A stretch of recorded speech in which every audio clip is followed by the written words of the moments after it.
Esta semana se ha preparado en el entorno del mensaje de los tres ángeles, así que toda la semana es poder entender mejor en qué consiste realmente el mensaje de los tres ángeles. Ya en el tema de hoy comenzamos a hablar en dos partes del mensaje del primer ángel, el mensaje del primero de los tres ángeles de Apocalipsis. Así que le hemos llamado a este tema un llamado de amor, un llamado de amor. El ministerio de los ángeles en la Biblia podemos verlo enfocado en diferentes maneras, de diferentes formas, cómo los ángeles se involucran en el plan de salvación. El plan de salvación trabaja activamente la divinidad. El Padre, el Hijo, el Espíritu Santo tienen un rol preponderante, no solo ellos. Además de la divinidad, también los ángeles están al servicio de la divinidad para ayudar en la proclamación del mensaje de salvación.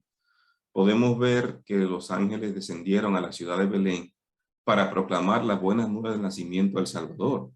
Si leemos Lucas 2:9, nos dice: he aquí se le presentó un ángel del Señor, y la gloria del Señor los rodeó de resplandor, y tuvieron gran temor.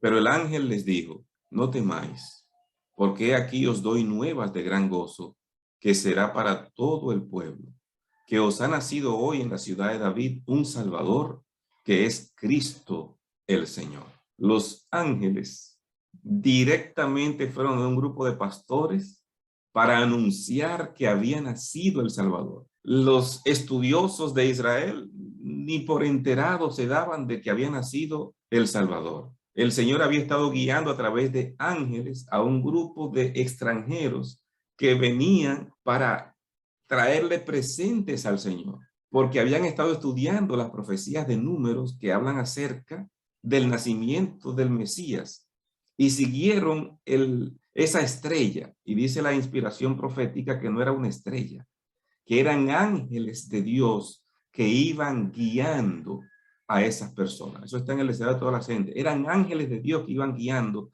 a los tres sabios que vinieron a ofrecer presente delante del Señor. Y ahora que nace el Salvador, entonces los ángeles vienen directamente a dar las buenas noticias de que nació el Salvador.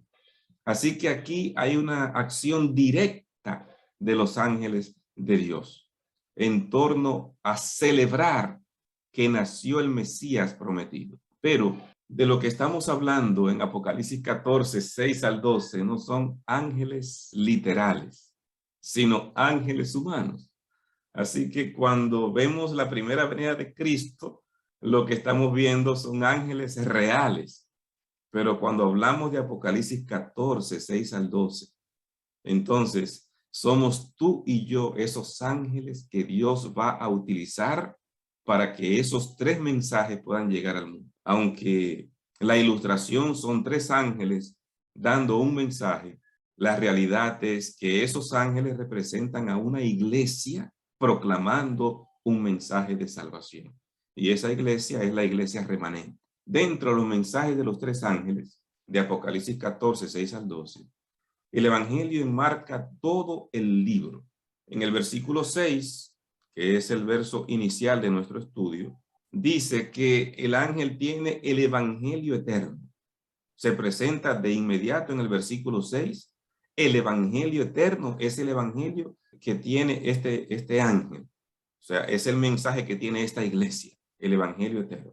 Al fin, o sea, el último texto de los tres mensajes es el versículo 12, que dice: aquí está la paciencia de los santos. ¿Quiénes son esos santos? Los que guardan los mandamientos de Dios y tienen la fe de Jesús. Okay. La fe de Jesús es la justificación por la fe. Está hablando otra vez del evangelio eterno. La base del evangelio es la salvación por la fe solo en Cristo. Así que el mensaje de los tres ángeles comienza hablando del evangelio eterno y termina hablando de la justificación por la fe, que es el evangelio. Por lo tanto, la justificación por la fe envuelve el mensaje de los tres ángeles. El primer ángel proclama el evangelio en el contexto del juicio final de Dios. El versículo 7 dice: la hora de su juicio ha llegado. Así que el mensaje del primer ángel, hay un énfasis especial en ese juicio que debía iniciar el 22 de octubre de 1844. Desde esa fecha comenzó lo que conocemos como el juicio investigador. Se proclamó que Cristo venía para esa fecha, pero recuerden, no era que Cristo venía en 1844. Iba a haber un chasco. Así como inició la iglesia cristiana con un chasco, los apóstoles todos creían una cosa y cuando vieron que Jesús murió, se desalentaron todos. Ellos tenían un reino terrenal del Mesías y que los iba a liberar de los romanos. Es el concepto que tenían ellos. No era un Mesías que los iba a liberar del pecado y una salvación futura. Ellos estaban esperando un Mesías literal, un rey literal, que iba a asumir el trono y que iba a liberarlo del yugo romano. En ese sentido estaban todos los apóstoles. Y por eso los discípulos camino en Maús los vemos señalando, y nosotros que creíamos que él era el que iba a rescatar a Israel. Ellos estaban enfocados de esa manera. Ellos creían que de verdad era una salvación terrenal. Entonces, cuando Cristo no vino, se desalentaron. Recuerdan, cuando Cristo va, los encuentra en lo que hacían antes de que Cristo los llamara, pescando otra vez. Y hubo todo un proceso para reunirlos una vez más y que enfocarlos en la misión que Dios tenía para ellos. Porque hubo un chasco para los discípulos. De igual manera, así está profetizado, que iba a comenzar esta última etapa de la iglesia remanente de Dios con un chasco. Apocalipsis 10 es el enfoque. Ayer se tocaba un poco acerca de eso. Entonces Apocalipsis 10 hace ese enfoque. Por lo tanto, la palabra del Señor enmarca el inicio de esa iglesia. Ese chasco enmarcado también en la parábola de las 10 vírgenes. En esa parábola describe Elena G. de White en El conflicto de los siglos que estaba enfocado el chasco de 1844. Así que el primer ángel proclama el evangelio en el contexto del juicio final, que es lo que realmente iba a comenzar en 1844. El segundo mensaje anuncia el triunfo del evangelio eterno en el colapso del evangelio falso de Babilonia. Por eso se llama a que ha caído Babilonia. Babilonia representada por las iglesias que rechazaron el mensaje que Dios está proclamando de la hora del juicio. Y Babilonia en Apocalipsis representa la unión de la madre y las hijas. La iglesia madre y las hijas que salieron de esa iglesia madre, pero que se mantienen unidas con esa iglesia madre en las doctrinas de la inmortalidad del alma y de la santidad del domingo. Así que vuelve a unificarse Babilonia como la madre y las hijas, como un solo grupo una vez más. Entonces, esa Babilonia ha caído, ese mensaje, ese vino con el que ha embriagado a los reyes de la tierra, ha caído, ese mensaje se proclama, es el segundo mensaje del Apocalipsis. Y el tercer mensaje anuncia el juicio final, cuando los poderes del mal reconocerán el amor y la justicia de Dios revelada por medio del Cordero. Cómo el mundo va a ser dividido en dos partes. Lo que dice el capítulo anterior al capítulo 14, que es el capítulo 13, hay una primera bestia en Apocalipsis 13, y esa primera bestia va a estar dominando el mundo. Cuando esa bestia recibe la herida de muerte, entonces viene una segunda bestia que la sustituye. Esa segunda bestia representa a los Estados Unidos de Norteamérica. La primera bestia representa el sistema político religioso del papado. Y la segunda bestia representa a los Estados Unidos de Norteamérica en la profecía bíblica. Y esa segunda bestia hace una imagen de la primera bestia. Hace que los moradores de la tierra adoren a la primera bestia y se impone la marca de la bestia. El mundo se ve dividido, según Apocalipsis, capítulo 13, que es el capítulo anterior al 14, donde están estos tres mensajes. Se ve compelido el mundo a recibir o el sello de Dios o la marca de la bestia. No hay una opción intermedia después de que se imponga la marca de la bestia. Solo hay dos grupos. O recibo el sello de Dios o recibo la marca de la bestia. Entonces, el mensaje del tercer ángel viene justamente a señalar una advertencia final para que la gente no reciba esa marca. Hay una advertencia para que la gente sepa que si usted recibe esa marca, entonces van a caer sobre usted las plagas del Apocalipsis. Así que, en forma resumida, estos son los tres mensajes de lo que nos está hablando Apocalipsis 14, 6 al 12. Hoy vamos a enfocar el evangelio, el amor y el conflicto como los componentes del primer mensaje de estos ángeles. Los adventistas del séptimo día debieran destacarse sobre todos los que profesan ser cristianos en cuanto a levantar a Cristo ante el mundo. El énfasis está enmarcado en que nosotros tenemos una misión única. A mí me gusta cómo Isaías llama a este pueblo remanente. Capítulo 58, versículo 12. Seréis llamados reparadores de portillos, restauradores de calzadas para habitar. O sea, esos portillos que han hecho a la ley de Dios, estamos llamados a reparar. Nuestra misión entonces, hermanos, dentro del mensaje del primer ángel, es ese llamado a dar el mensaje que el mundo necesita. Destacamos tres características principales del evangelio en el mensaje del primer ángel. Tres características principales. La primera característica, el evangelio eterno del amor divino. ¿Por qué decimos el evangelio eterno? Primeramente porque fue concebido en la mente divina, en la eternidad, y se hizo manifiesto en la historia por medio de Jesucristo. Ese evangelio eterno es porque el Dios que lo ha conferido es eterno y porque la salvación que ofrece ese evangelio es eterna.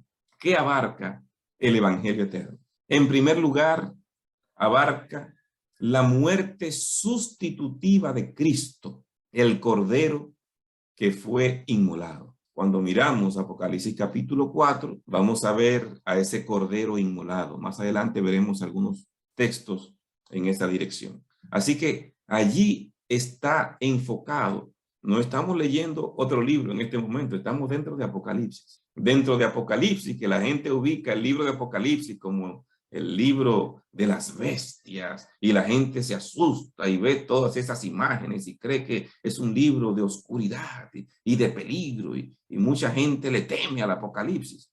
No, lo primero es que Apocalipsis es la revelación de Jesucristo. Así comienza el libro.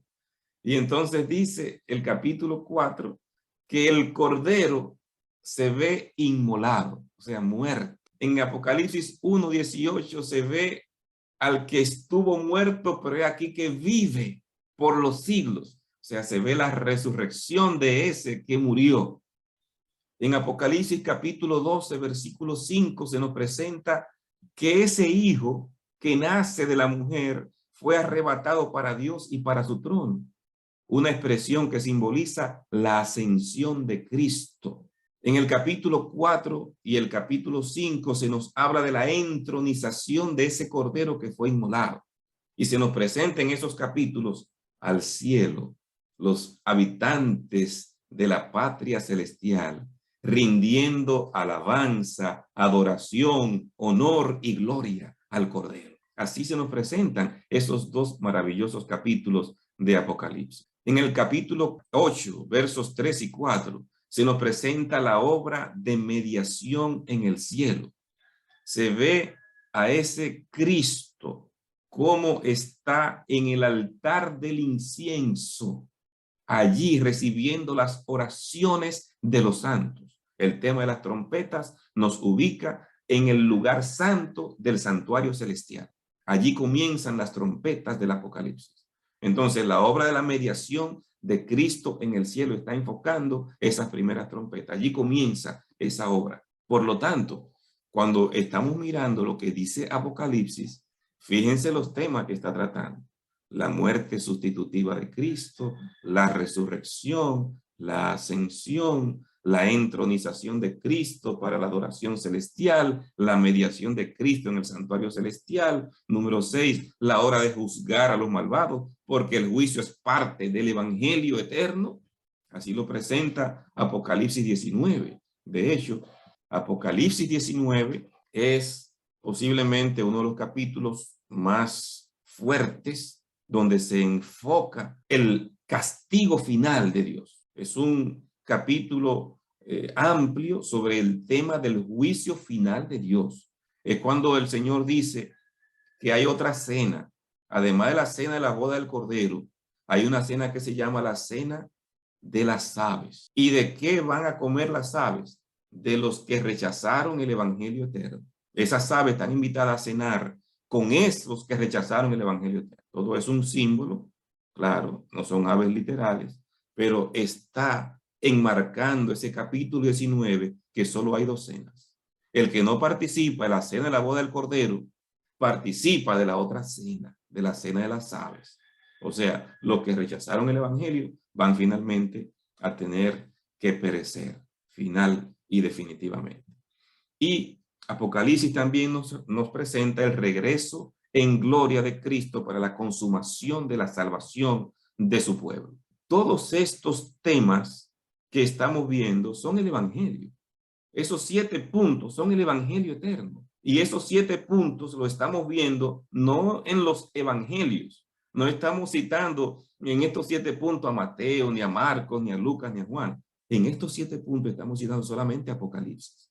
Fíjense que los temas que está tratando Apocalipsis son el evangelio, porque es que Apocalipsis es el evangelio eterno. Y así lo estamos viendo en el mensaje de los 3 ángeles. El evangelio aparece primero al comienzo de Apocalipsis, cuando Cristo dice, y de parte de Jesucristo el testigo fiel, el primogénito de la resurrección, el soberano de los reyes de la tierra, al que nos ama y por cuya sangre nos ha librado de nuestros pecados. Entonces, allí en el versículo 5 nos está hablando de la resurrección de Cristo, está destacando que Cristo es el testigo fiel, que es el soberano al que hay que adorar. Pero fíjense cómo termina el versículo diciendo al que nos ama, el amor de Cristo enmarcado de manera directa en el versículo 5, comenzando apenas el libro de Apocalipsis. Y se destaca algo más. Y por cuya sangre nos ha librado de nuestros pecados. Así que cuando hablamos de Apocalipsis 14:6, ¿de qué estamos hablando? Del evangelio, el evangelio eterno. El evangelio que nos habla acerca del amor de Cristo. De tal manera amó Dios al mundo que ha dado a su Hijo unigénito para que todo aquel que en él crea no se pierda, mas tenga vida eterna. Ese amor del Señor que se derrama en una sangre de su Hijo para salvar. De tal manera amó Dios al mundo que dio a su Hijo. ¿Para qué lo dio? Para rescatarnos del pecado. ¿Y cómo nos rescata del pecado? Atravesando el valle de la muerte, efectuando la expiación por nosotros y limpiándonos así de nuestro pecado. Es ese amor divino, no de teoría, sino de hecho y en verdad que se hace visible en la historia.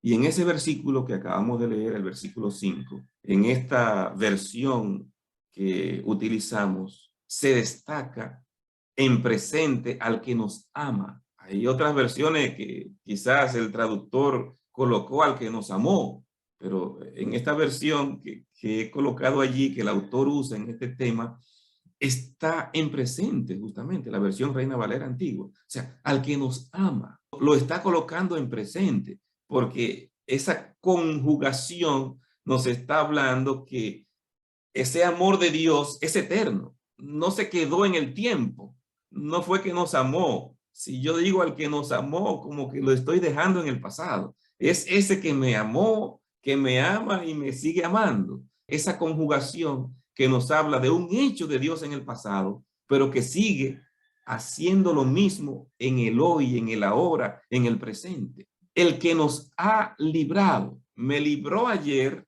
y me sigue librando hoy.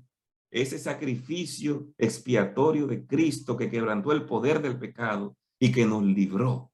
Así nos está enfocando el mensaje del primer ángel, ese evangelio eterno, presentando el mismo enfoque de Juan 3:16. Recuerden que el autor es el mismo.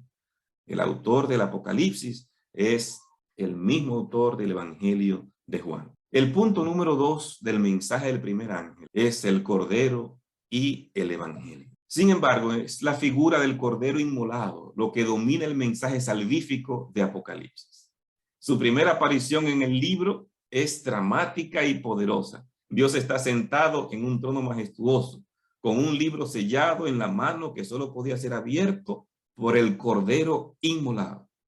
Así nos presenta Apocalipsis capítulo 5. Vamos a leer lo que dice la palabra de Dios para que veamos a ese Cordero inmolado, a ese Cristo en la cruz del Calvario sacrificado para poder lograr la salvación, el rescate del ser humano.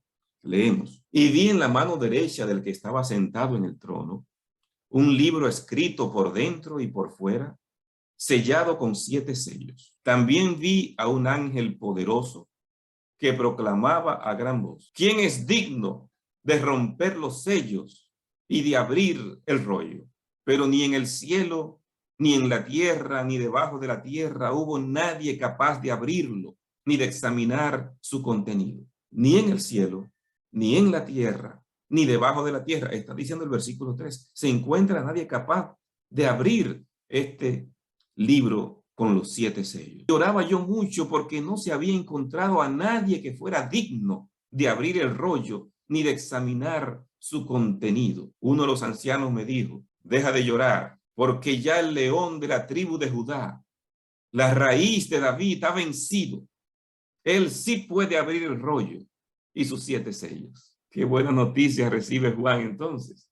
Después de estar llorando porque no se encuentra quien abra ese libro que tiene un mensaje que el mundo necesita conocer, entonces aparece uno de los ancianos, de los 24 ancianos del Apocalipsis, que le dice: no llores más, está aquí el león de la tribu de Judá.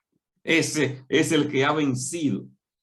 El ángel lo llama el león de la tribu de Judá, un título mesiánico.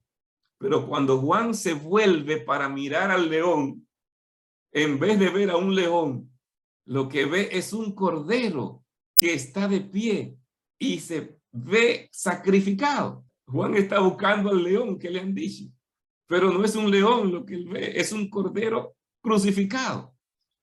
Bueno, pareciera como una contradicción, porque el cordero está muerto, está sacrificado. ¿Y qué poder tiene un cordero muerto? No ha servido más que para un sacrificio.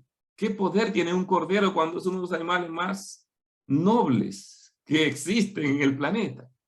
Pero justamente eso es el Evangelio. El versículo 6 dice: entonces vi en medio de los 4 seres vivientes y del trono y los ancianos a un cordero que estaba de pie y parecía haber sido sacrificado. Tenía 7 cuernos y 7 ojos, que son los 7 espíritus de Dios enviados por toda la tierra. Así que Juan, en vez de ver al león, está viendo al cordero, y al cordero sacrificado, y con la sabiduría divina y con el poder divino. Lo que le da el poder, los 7 cuernos, son símbolos de poder y de autoridad. Lo que le da el poder y la autoridad a este cordero es justamente el sacrificio. No es la fiereza de un león, es la terminología que se utiliza del león de la tribu de Judá. Pero, ¿qué es lo que le da la autoridad? Por eso se ve con 7 cuernos, símbolo de poder y autoridad. Es que ha sido sacrificado. Y 7 ojos habla de la sabiduría divina y de la unción del Espíritu de Dios. Las buenas noticias que aparecen aquí son justamente lo que nos está diciendo el verso 9. Ellos cantaban un nuevo cántico diciendo: digno eres de tomar el libro y de abrir sus sellos. ¿Por qué es digno el cordero? Dice el versículo: porque tú fuiste inmolado y con tu sangre nos has redimido para Dios de todo linaje y lengua, pueblo y nación. Lo que está diciendo el versículo 9 es que el cordero es digno porque murió, porque fue inmolado. Es lo que le da la certeza. Hermano, ¿qué es el evangelio? Que a ti te tocaba morir porque la paga del pecado es muerte, y que Cristo se ofreció como una ofrenda por el pecado, para que en vez de que tú mueras, Él morir en tu lugar. Cristo muere en lugar nuestro para que tú y yo tengamos el derecho de la vida eterna bajo la justicia perfecta de Cristo que nos cubre.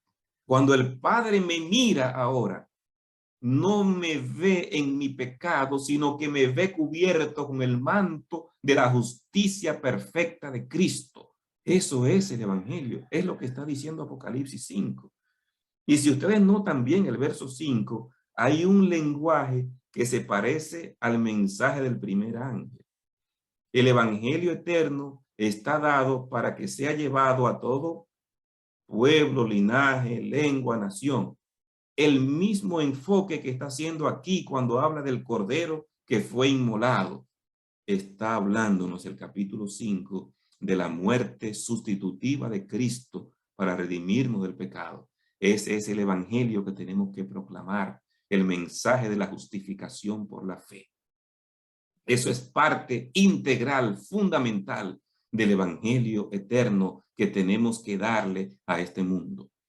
Una vez más hallamos juntos los dos conceptos fundamentales de la sangre y la redención, mediante la cual Dios extiende un futuro glorioso a los pecadores arrepentidos. En Apocalipsis capítulo 7, los versos 9 al 15, el pueblo de Dios en el tiempo del fin está de pie frente al trono de Dios y al Cordero, alabándolo y listo para servirlo.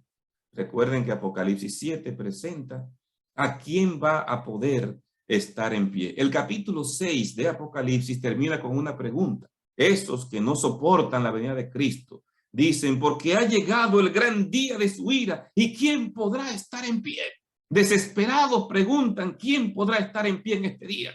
Y el capítulo 7 responde, ¿quiénes podrán estar en pie? Los sellados. Y cuando Juan mira, ve a una multitud que nadie podía contar. Entonces, ese pueblo, Apocalipsis 7:9, después de esto miré y vi una multitud de la cual nadie podía contar. ¿Quiénes son? De todas las naciones, dice el texto, y tribus, y pueblos y lenguas, estaban delante del trono, en la presencia del Cordero, vestidos de ropas blancas y con palmas en las manos. Y clamaban a gran voz diciendo, la salvación pertenece a nuestro Dios, que está sentado en el trono y al Cordero. Y todos los ángeles estaban en pie alrededor del trono y de los ancianos y de los 4 seres vivientes, y se postraron sobre sus rostros delante del trono y adoraron a Dios. Aleluya. Todos están adorando porque están diciendo, la salvación no es nuestra, no nos pertenece. La salvación es el Cordero. Quien merece la alabanza, la gloria, no somos nosotros. Es el Cordero que nos dio esa salvación. Están diciendo amén. La bendición, la gloria, la sabiduría y la acción de gracias y la honra y el poder y la fortaleza sean a nuestro Dios por los siglos de los siglos. Uno de los ancianos habló diciendo, estos que están vestidos de ropas blancas, ¿quiénes son? ¿Y de dónde han venido?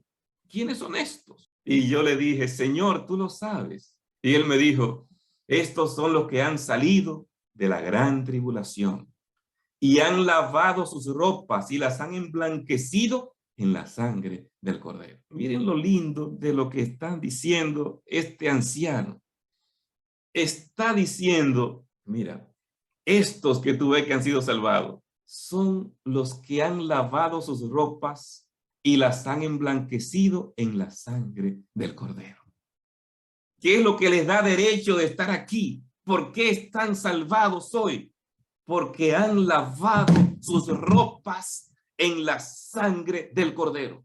Otra vez, el evangelio eterno. Es que la salvación la tenemos únicamente en el sacrificio pleno y expiatorio de Cristo. El derecho de poder entrar en la patria celestial lo da el lavar nuestros pecados en la sangre del Cordero. Amén. El capítulo 22 de Apocalipsis, el último capítulo, reitera lo mismo. Dice, bienaventurados los que lavan sus ropas para tener derecho al árbol de la vida y para entrar por las puertas en la ciudad. Amén. ¿Qué nos da el derecho? Que hemos lavado nuestras ropas manchadas de pecado. Isaías 64 dice que todas nuestras justicias son como un trapo de inmundicia. Ese trapo de inmundicia se ha lavado ahora en la sangre del Cordero.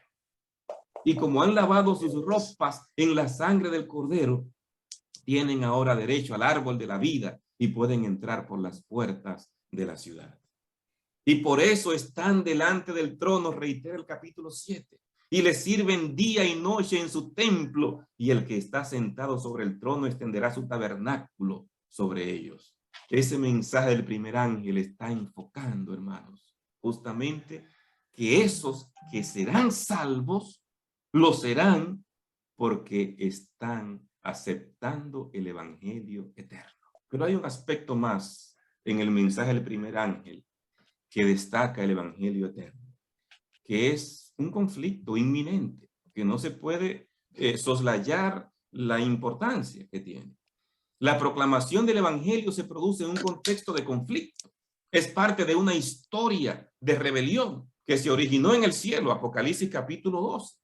Así lo presenta. Hubo una batalla en el cielo que capturó a la raza humana, la tentación de nuestros primeros padres. O sea, cuando usted habla del evangelio, va a haber un conflicto. Ese conflicto habla de que Dios hizo un plan en el cielo por esa rebelión que hubo en el cielo. Aún antes de que existiera un ser humano, ya había un plan de salvación y que capturó a la raza humana, ese plan, porque definitivamente que Dios hizo un plan para reponer esa tercera parte, ya ustedes conocen esa parte de la historia, y que dentro de ese plan el Señor vio lo que había de pasar e hizo un plan. Así que el plan de salvación no es algo ulterior al pecado que Dios hizo. La Biblia destaca claramente que desde antes de la fundación del mundo ya había un plan para salvar al hombre. A medida que se acerca el fin del conflicto, el dragón se apresta a vencer al pueblo de Dios. Son los engaños que nos está presentando Apocalipsis capítulo 13, con lo que va a ser la primera bestia en la Edad Media y la segunda bestia que va a imponer la marca de esa primera bestia.